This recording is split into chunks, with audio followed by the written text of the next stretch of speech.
Welcome to the Never Been Promoted podcast and YouTube channel. I'm on a mission to help you cut the time to all the things that are holding you back so you can unleash your entrepreneur.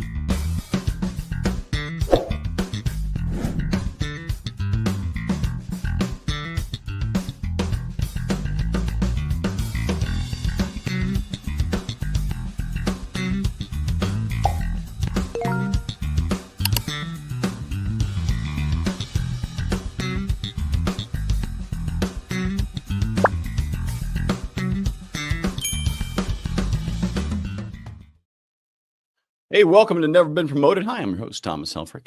We are here today to talk about how entrepreneurs can get better at entrepreneurship by cutting ties to things kind of holding them back. And we got a really cool guest today, Juliana VanLaanen. I hope I said it right. I'm terrible at names sometimes, but she's the founder of Two Mama Bees. So we're going to talk about her journey and learn what was hard and easy and harder and then got easier, and then how she built her business and a little bit about her.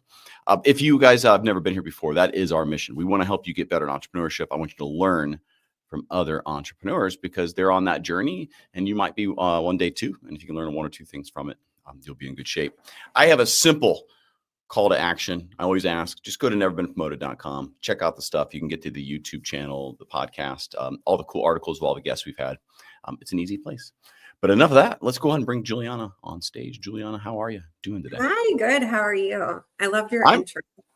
Oh, I appreciate it. Thank you. It gives me time to sometimes run and go get a coffee. It's like the perfect amount of time for me to run upstairs, do an instant coffee, come back. But I was prepared today, so prepared. You were locked in. You didn't leave, so I could. No, I didn't. I do freak out a little. Sometimes the guests take off during that. I'm like, they don't know how long this is. Where'd they go? Where are you joining us from today? Where do you call home today? I am in sunny South Florida today. I'm in Atlanta, and it's cold. Oh, it's not. You're not too far though. Actually, I love Atlanta. It's a good city. You know, you get the right mix of cold to appreciate the warm, is what I say. Mm-hmm. It's like 2 weeks total, where you just don't want to go outside, so you don't. Yeah, exactly. And I think did you say you split time? I think off camera you said Wisconsin, was it? Yeah, and that is not 2 weeks. That's like a good 4 months that you don't want to go outside. So I mean, if longer, like that's because you've tolerated it. Those, now you said you're already snowbirding in Florida. Did you does every year does it get longer? Like I just don't I just keep pushing it longer till. You know what's crazy is I feel like it gets shorter because winter's been starting later, if you will. So It's been warmer a bit longer. So then we try to enjoy it for as long as possible. Yeah. No, are you Gulf side or you go Atlantic side for South Florida? I'm the Atlantic side. Atlantic side. Yeah. Fort Lauderdale. Every time we go down there, I'm like, I really just like the Gulf side better. I don't know why. It's more Midwesterners on the Gulf side, that's for sure. Yes, there is. And this is a busy life. On the side, yeah. Well, let's do a small, an intro. Tell me about what's the name of your company and all that kind of thing. But what does it do? And then let's back into kind of your story of how you got there. Perfect. So I'm Juliana VanLaanen, and you did a good job of pronouncing it. And I am the co-founder and CEO of Two Mama Bees. We are a luxury manufacturing company. We manufacture playhouses, swing sets, primarily children's products. And we are actually sold in pretty much all the big box stores now. So Target, Walmart, Sam's Club, everywhere people buy kids' toys. When you guys say kids' toys, are you talking big outdoor stuff, or how do you mean that? Because that's a pretty big market. Yeah, it is. No, we focus primarily on the outdoor market. We do have some indoor products. We have a play kitchen, but our primary focus is on swing sets and outdoor playhouses. So 2-story swing sets or 1-stories. Or a combo, right? Actually, we definitely have to have those, right? Yeah, we do. Actually, we do. We sell one of our larger swing sets. We sell it as a standalone unit where it has no swings as well. So we do both. So how did you even get into that? That's a cool industry. I feel like it's it's been around for a while. Our kids been swinging and playing in forts and doing stuff. So how did you get into that and decide that was the one? Yeah, it's been around for a while and was so dormant in the way that business was conducted. So when we started, it was very organic in its nature, that it was a backyard Etsy shop. So myself and my business partner decided to start a backyard Etsy shop. She had a son who had been diagnosed with autism, and going through that, she kind of lost herself. There was a bit of depression. And so we really were just looking to like find a way to occupy time where she felt like she was doing something and she was feeling good about herself. And so it was as organic as the fact that we just built things for our own homes and then decided we would put them up on Etsy and see if anybody wanted to buy them. Through that process, she had, which is now one of our bigger competitors, a playhouse in her backyard, and she had gutted her backyard, completely redone it. And when she did that, it was kind of an eyesore in the corner, which is where the industry kind of stood. It just became dormant, where the thing that you were buying back in the 70s was still the exact same product that they were selling to our generation. And I think, design changes immensely throughout the years. Think of interiors of homes. Why have children's products not developed and changed as well? So we ended up painting the playhouse in our backyard. We had no idea how we would sell it, ship it, anything. And we threw it up on the Etsy shop. Within a year, I quit corporate America. We had over 1,000 sales, and we realized the market does want a change. They recognize the fact that they don't want the swing set that is going to have probably the most use in your backyard, especially when your children are younger, to be the eyesore in the corner that you wish wasn't even there. Well, So exactly. And people spend tons on their kids, right? And you don't want yeah, to look at, and you also you need something safe that looks good, and the kids want to play in it, because once it gets junky, no one plays on it. That's one yeah, of the biggest problems. that's true too. And I think what we really tried to design and develop then was a company where we encompassed all of it. So the aesthetics, were now a 17-time award-winning manufacturing company based solely on aesthetics. And then also we're manufactured in America by second-generation Amish artisans. So we create pieces that are heirloom quality, meaning your kids can play on it. And because of the timeless design, it would still be beautiful and be able to withstand your grandchildren playing on it one day as well. So, it's not, That's awesome. yeah, it's not the product that you set up and then a year later you're like, it's falling apart, and you tell your kids you can't swing because you don't know if it's going to crack in Right. half. Yeah, Well, our products are and when built you're doing it, when you first started, I always love these kind of things. You didn't have all the tool. I mean, like the things you have today. Was it like more local and you just showed up and built it, or how did you even, how do you do that? Because there's a lot of instruction, like a lot of things that goes on to get someone else to go build it or what. So tell me about like the early days of, hey, we'll just do it this way. And as soon as you had some money, and talk to me yeah. about that a bit. So, I mean, there wasn't like so much of this forward thought process. It really was when we first would ship the items, we would fully assemble them and then we would hand build crates around them. And that's how we would ship them. Soon after, we realized freight has a lot of issues with damage, especially when you're kind of building a product in that nature. So then we would paint the playhouses. We would rub them down with Vaseline so the paint didn't stick to the paper, and we would repackage them in the box. And at that time, because they were our competitors' playhouses that we were buying by the semi-truckload, they had all the instruction booklets. All of that was already done for us. All of the liability was on that other company. So taking that on, I mean, it was a lot to take in. There were a lot of like steps along the way where we've grown and developed and, really perfected our craft, but it wasn't one day success. That's for sure. I mean, it was quicker than what you would think. We took our company from a backyard Etsy shop to big box in 2.5 years, which is pretty That's unheard amazing. of. Yeah. Yeah, but the market never changed again. So we were bringing a product that hadn't existed at least in its nature. So I understand, right? You were just buying whatever was normally there, like that you'd buy, and you just made it look good. Yeah, we would just literally, we were in a warehouse for 14 to 16 hours a day, myself, my business partner, and then we obviously hired some employees as well, hand painting playhouses all day long. And then, yeah, gross. We would rub them down with Vaseline. I don't know how our Etsy customers, they loved the product too. They just adored it. Now looking back, like hindsight, I'm like, I don't know how we got away with that. Like if somebody sent me a product and it was all slimy, I'd be like, what is this? But, I think there's, Etsy is just a different platform. Etsy is handmade. So people do give you grace when it comes to that kind of quality because they understand the handmade aesthetic part of it. Well, yeah, I mean, in your case there too, you say, here's include 2 dozen rags for you to wipe it down. And We listen, gave them a reuse warning, them. that's for sure.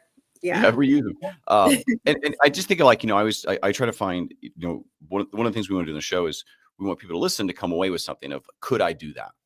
And what you pick Playhouses. I like it because it's a little bigger ticket. It's it was a niche that like, hey, this looks like crap, but like you did 2 big things there. One, you didn't say I'm going to go reinvent the wheel. I'm just going to improve the mousetrap or improve the wheel. And second, you pick something that you saw a need. Like this looks like crap. I think people would pay for something that looks better, and then it's a markup game.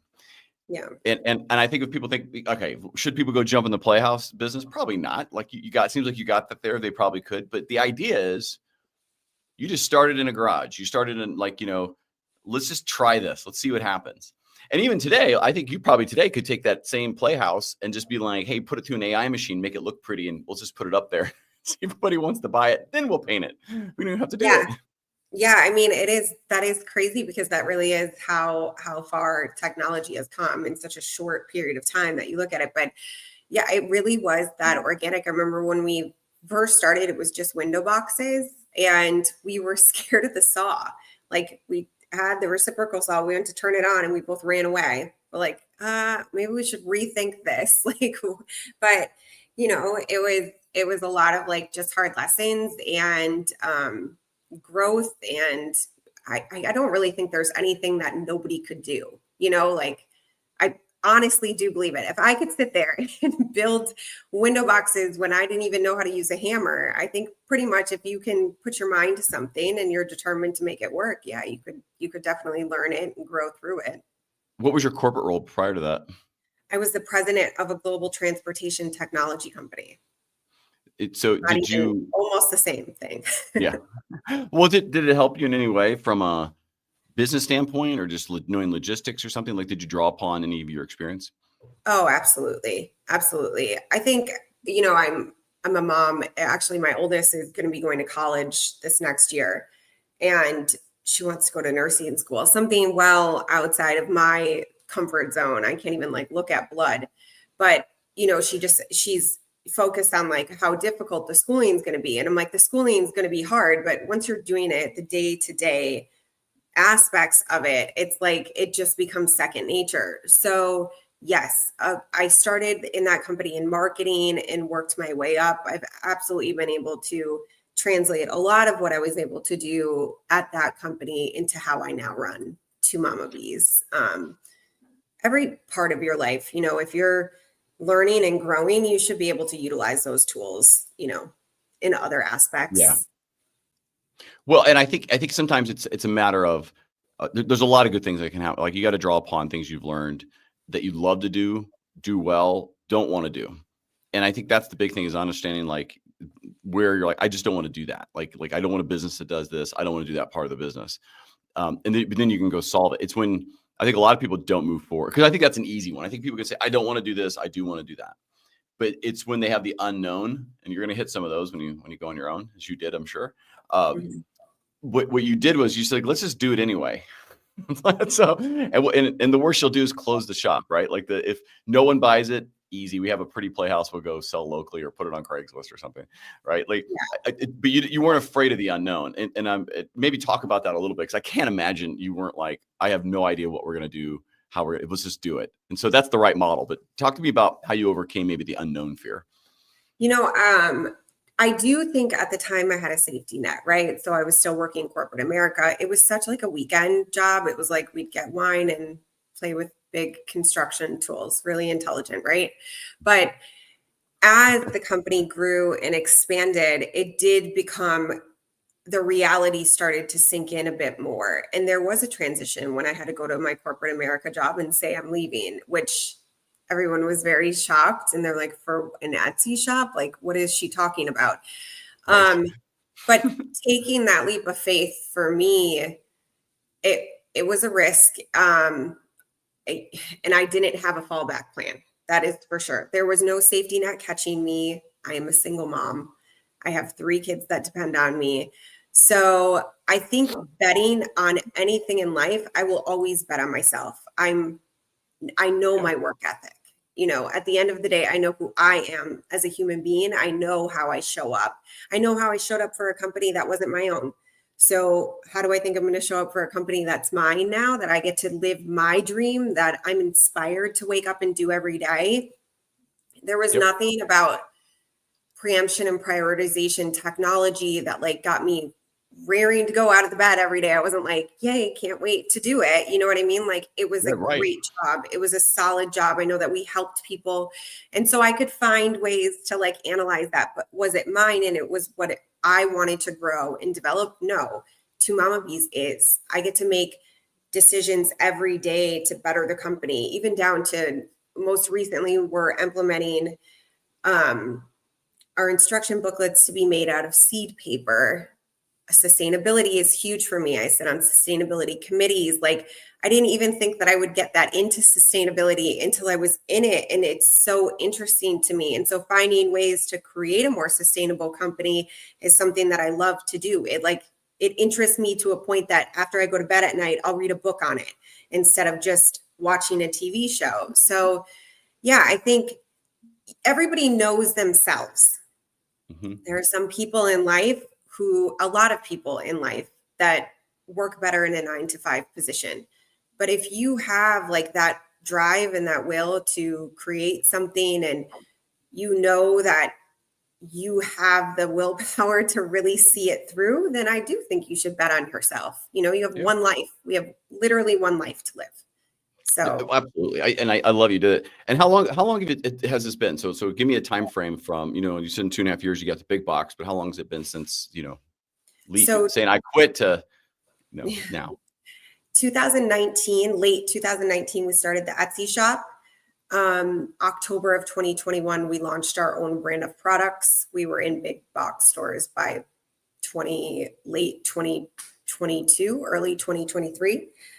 So we just hit year 3 on our own brand. I quit corporate America in 2020. So are you allowed to share revenue, kind of how you've grown or anything? Yeah, we've done over 4 million in revenue. That's amazing. In this year? No, not in this year, but we've done well. It's been a good year for us. It's been a good year for us. That's amazing. Well, congratulations on that success. Thank you. On your journey to the big box, this is unfamiliar land, so I'm asking just because I'm sure lots of other people, I would have no idea how to do that. Do you want to can you talk about like that process, and did you have to go, were you already going to go build your own brand? Did you have to do as part of it? Like, talk about kind of how, not your own brand, I'm sorry, your own products lines. Talk about the big box and how, you got in, how you negotiated it. How does that go? Because I don't have a perspective on that at all. Yeah, every store is different. We're sold in 110 retail locations. So we sell a number of different ways. We sell direct to the consumer through our own website. We sell to like B2B. So meaning a lot of like outdoor shed places will carry our line and they set it up in store, which means they own their inventory.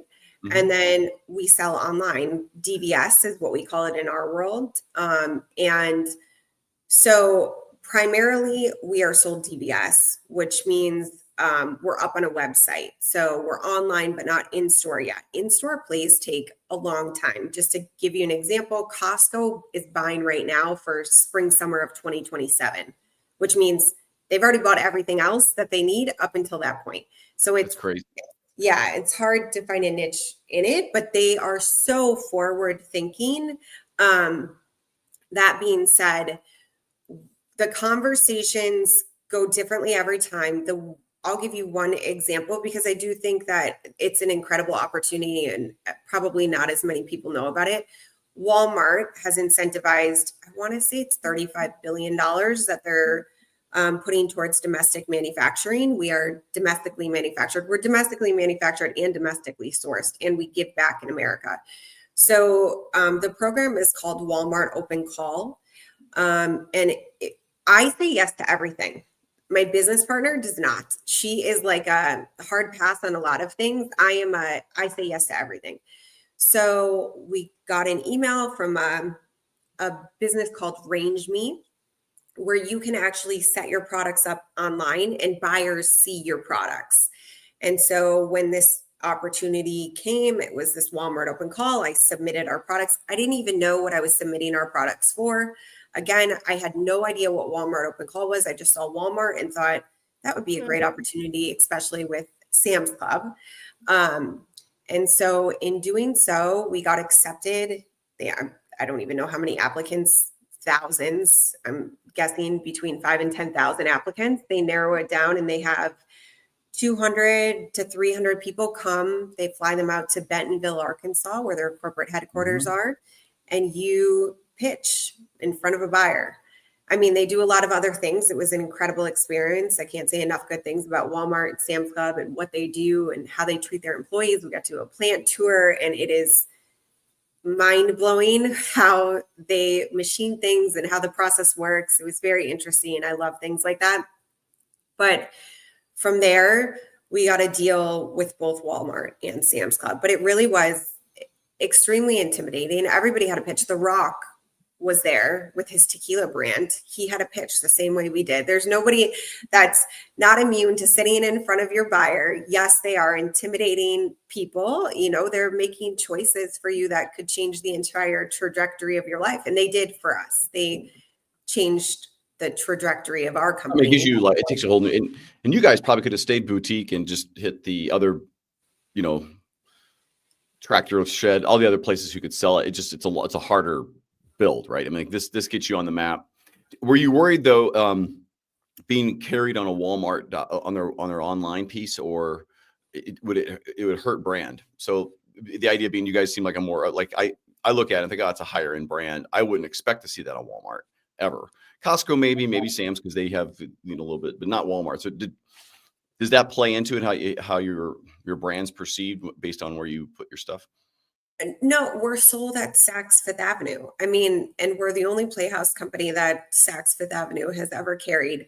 Walmart is gaining a lot of traction on Target. So I think, there's obviously a conception that people have in their minds. Everybody gets that. The play for us was Sam's Club, but not because we don't see the benefit of working with Walmart. We do. Our products sell when people see them set up. There is not floor space in Walmart to set up our products. There's floor space in Sam's Club. Sam's Club will set up your product and they'll stick it on like a giant, you see swing sets. Oh, no, I get it. No, and I agree with you. Because if you see it, you're like you'll see gazebos and you're like, I would never buy that online, but in person it looks great, right? Yeah, exactly. No, I get that. That makes sense for that. So seeing the quality in person is really like the play for us. So we're being sold right now on Sam's Club online with a deal to go in store for 2026. It's great. And you're where do you guys, how'd you go through the manufacturing piece of that? To me is another one. It's like, okay, you made a switch from, and talk me through this. You literally made a switch from like, hey, we'll buy stuff, try to find a discounted that's good, whatever else, right? Just try to get your sourcing of your materials. Then we're just going to go make our own stuff. So, I mean, to me in my head goes, oh my God, like there's probably patents, there's trademarks, there's I can't make that design now because tell me about how you think through that and how long of a process that is to get to a place where you can actually build your first and package it.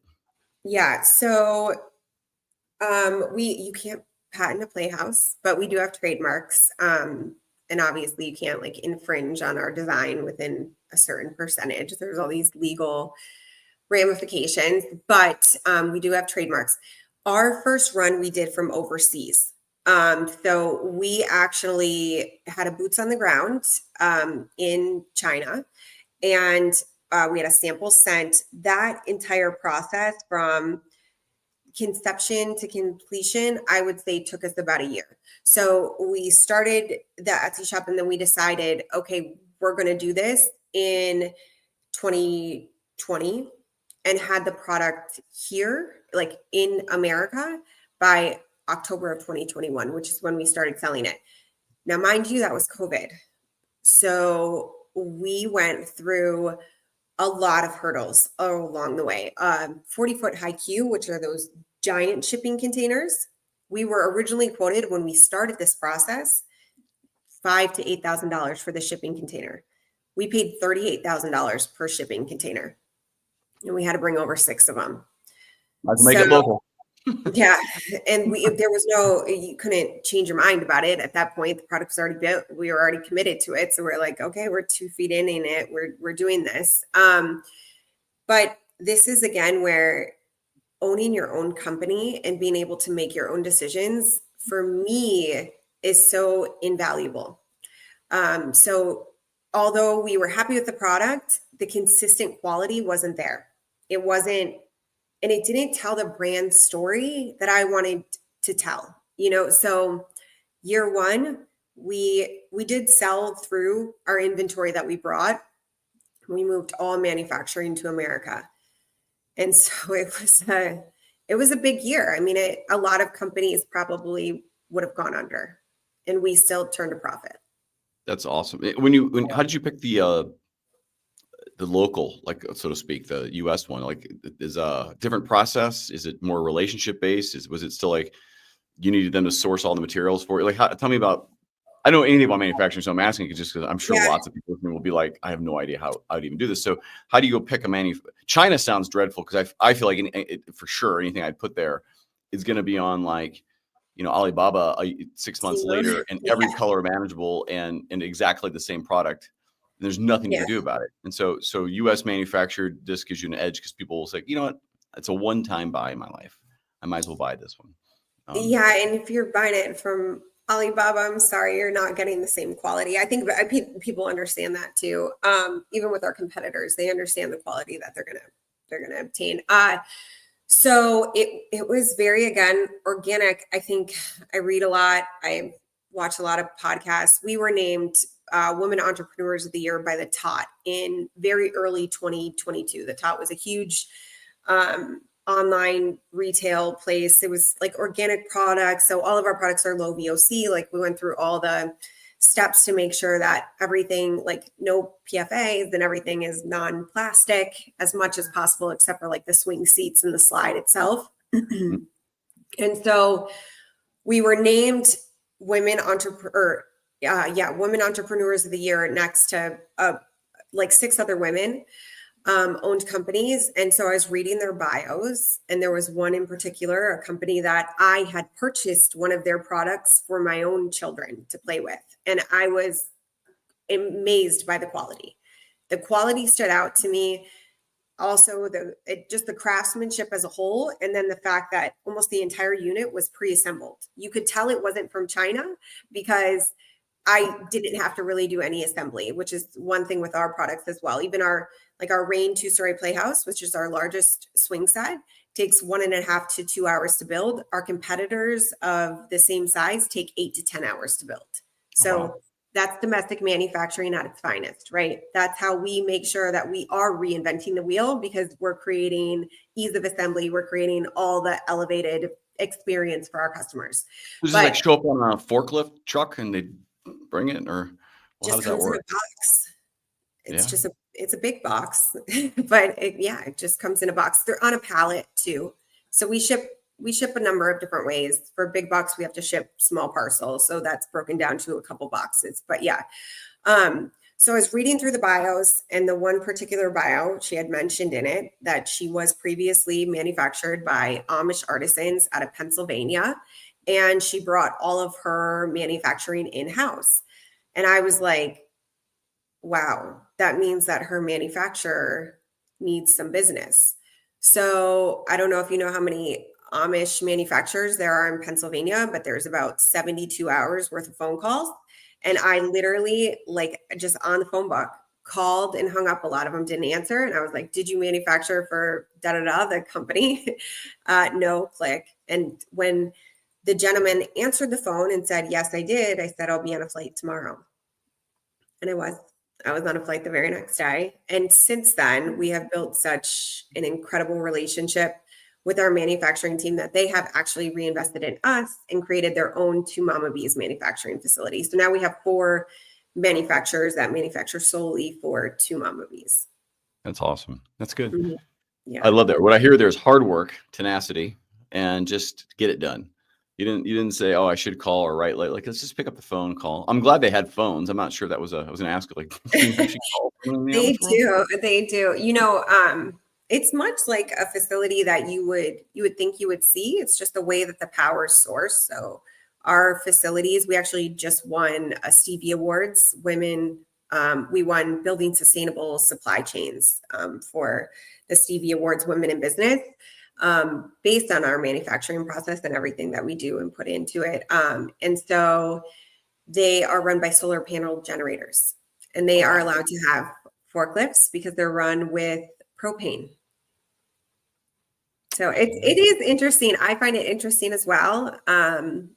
But we had to jump through a lot of hoops with that too. We're sold at Target, and we had to tell Target we have to fax everything. There is no email, so they were like, we have to fax purchase orders. And we're like, yes, we have to, it's a religious exemption. And so they had never done that with the manufacturing facility before. We were there first, but it's been a seamless transition. There's no hiccups with it. We have the right people in place. I was going to ask you how you got the logistics. I was wondering if you guys just took it in and then you converted it to what they needed. So I don't know if you, yes, but now you sent it right to them in a fax.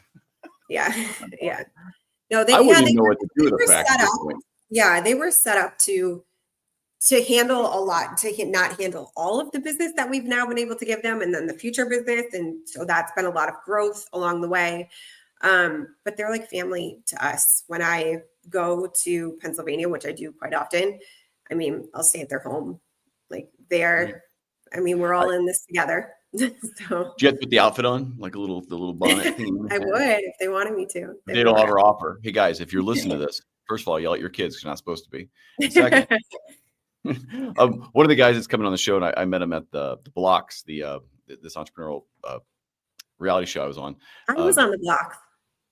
We're both in the Blocks. There you go. I was on season 18. I'm going as a judge. I'm actually going in February to be a judge now. Very cool. Now, did you do the grad? Did you 18? I just got done like not too long ago. Oh my God, I was 16.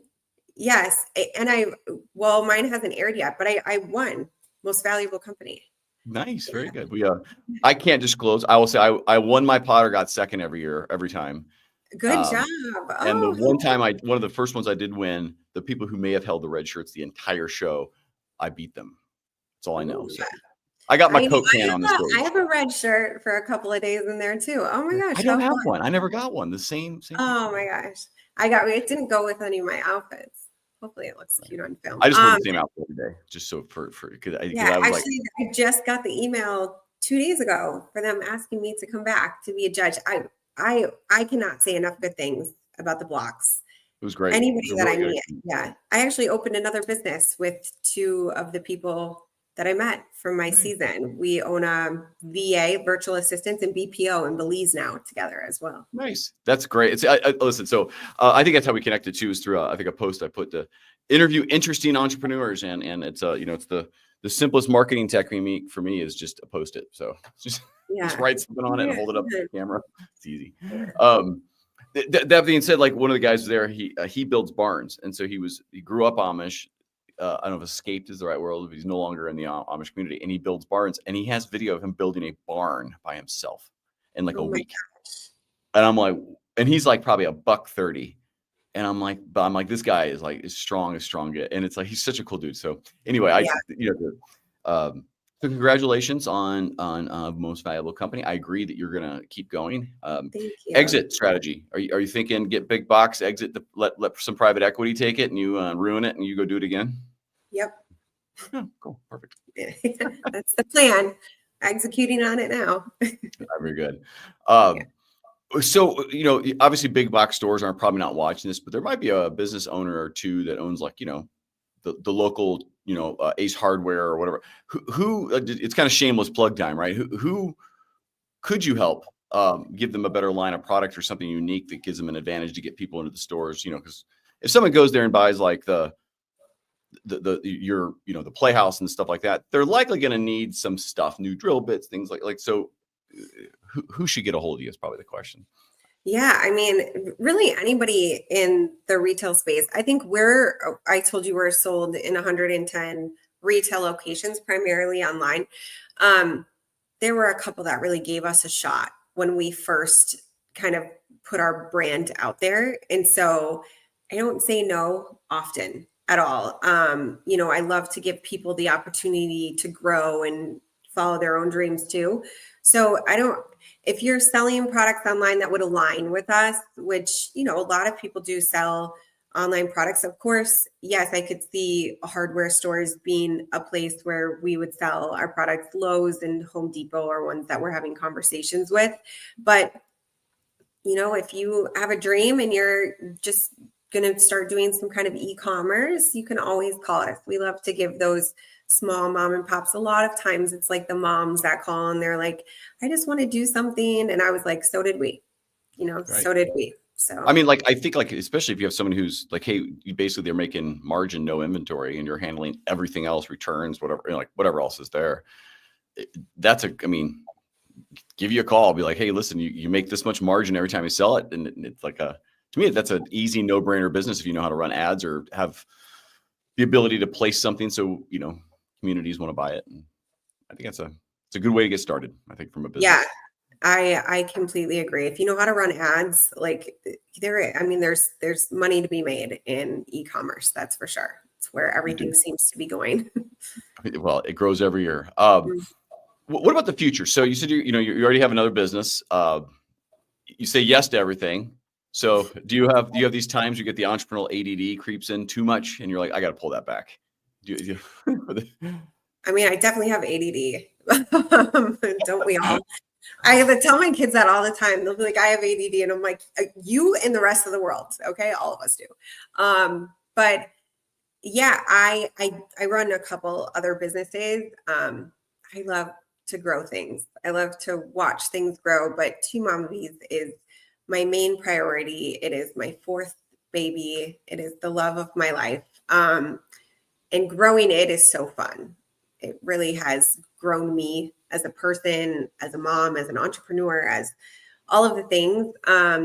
So what's next is we're in the middle of a raise, execute on our raise, and then watch that trajectory soar through the roofs and exit to a good company, a company that I know would keep the brand alive. I'd love to stay on in some capacity as a consultant or other. I don't ever want to walk away from Two Mama Bees completely, but I would love to see what somebody with real dollars behind it could build and grow this company into. I think you're certainly, you're proving the model, and picking the right partner will be huge for you. And that was kind of my last question, is like, how do you double it or more? Everyone's like, how do you 10X it? Like, well, the 10X, you got to double it first. So for you, doubling it, it's the right investment partner. And I guess just commerce channels, right? It's closing the Costco deal or the Sam's deal, period. Mm-hmm. Exactly. Which is what my main focus is right now. There's like a lot of domino effects when it comes to big box too.